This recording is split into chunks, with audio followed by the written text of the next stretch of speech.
കോവയിൽ നിശ ക്ലബിൽ വൻ തീപിടുത്തം 23 മരണം. അപകടം സിലിണ്ടർ പൊട്ടിത്തെറിച്ച് മരിച്ചവരിൽ വിനോദസഞ്ചാരികളും. അന്വേഷണം പ്രഖ്യാപിച്ച് ഗോവൻ സർക്കാർ.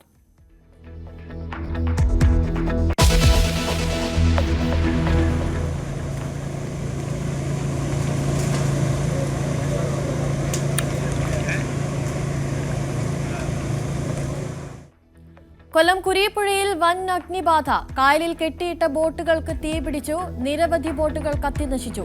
പരിശോധന നടത്തിയ അന്വേഷണ സംഘം.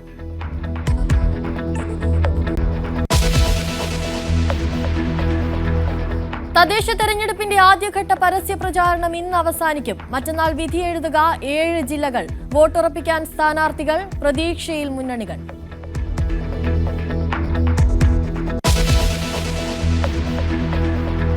പ്രതിസന്ധിയായാതെ ഇൻഡിഗോ. സർവീസുകൾ സാധാരണ നിലയിലാക്കാൻ ശ്രമം തുടരുന്നു.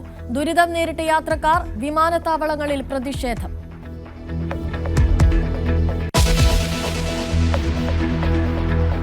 ദക്ഷിണാഫ്രിക്കയ്ക്കെതിരായ ഏകദിന പരമ്പര നേടി ഇന്ത്യ. ജയ്സ്വാളിന് ഏകദിനത്തിൽ കന്നി സെഞ്ചുറി. അർദ്ധ സെഞ്ചുറിയുമായി രോഹിത്തും കോഹ്ലിയും. 2020-ക്ക് മറ്റന്നാൾ തുടക്കം.